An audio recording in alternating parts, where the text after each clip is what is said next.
मी पंजाब आज आहे 22 मे 2025. कालच मी रात्री एक व्हिडिओ दाखवला की लाईटवर किडे आलते, तर मी म्हणलो 24 तासात पाऊस पडणार. तर पाहू शकता ही आमची इथली लेंडी नदी आहे आणि लेंडी नदीला भरपूर असं पाणी आलंय. पाहू शकता ये बाहेर. आणि आता सकाळचे 5 वाजलेले पाहू शकता इतकं जोरात पाणी वाहत आहे. आणि राज्यातल्या या ठिकाणी 22 मे पासून परत राज्यातल्या शेतकऱ्याला सांगू इच्छितो की राज्यामध्ये 30 तारखेपर्यंत असाच ओढे नाले नदी वाहणारा पाऊस पडणार आहे, म्हणून हा अंदाज लक्षात येतो. मुंबईला देखील मुसळधार पाऊस पडणार आहे, म्हणून मुंबईवाल्यांनी सतर्क राहण्याची गरज आहे.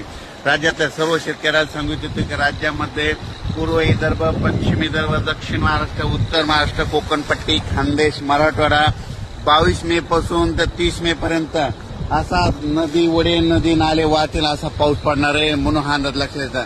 माझी सर्व शेतकऱ्याला विनंती की विजा कडकडत असताना झाडाखाली थांबू नका. त्याच्यानंतर विजा कडकडत असताना आपले पाळीव प्राणी झाडाखाली बांधू नका, कारण की झाडावर जास्त विजा पडतात, म्हणून हे अंदाज लक्षात येतात. नारळाच्या झाडावर देखील वीज पडते, म्हणून नारळाच्या झाडाखाली थांबू नका. मोबाईलचं नेट देखील बंद करा. काल देखील 2-3 ठिकाणी मोटरसायकल चालत असताना मोटरसायकल विजा पडलेले 2-3 व्यक्ती महाराष्ट्रातल्या दगावल्यात, म्हणून हे देखील लक्षात येतं.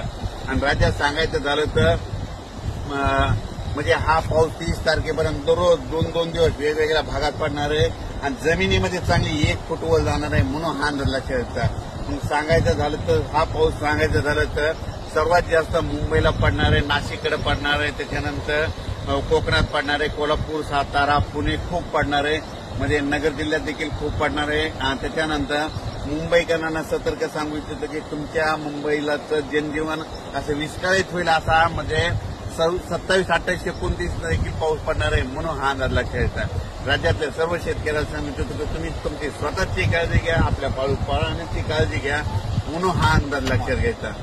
राज्यातल्या कालच मी एक व्हिडिओ टाकला होता की मी म्हणलो होतो लाईटवर किडे आल्याच्या नंतर बघा 72 तासात पाऊस येतो का नाही. म्हणजे काल 21 मेला टाकलं, हे बघा 22 मे. तर हे असा निसर्ग संदेश देते. आणि आणखीन एक सगळ्यात महत्वाचं सांगतो की 15 मे ते 30 मे दरम्यान ज्या गावात जास्त पाऊस पडला त्या गावात पावसाळ्यात जास्त पाऊस पडतो आणि त्या गावाला झुकतं माप राहतं, म्हणून हे सगळ्यांनी लक्ष घ्यायचं. हे कोणताच तज्ज्ञ तुम्हाला सांगणार नाही. जर तुम्हाला एक सांगू इच्छितो की आमचं धामणगाव आहे, म्हणजे आमच्या धामणगावला 15 मे ते 30 मे दरम्यान आता असा पाऊस पडला आणि इकडे सेलूला नाही पडला तर येणाऱ्या पावसाळ्यात आमच्या गावाला दररोज पाऊस पडणार, पण सेलूवाल्याला सोडून देणार, म्हणून हे प्रत्येकाने ही गोष्ट लक्षात घ्यायची.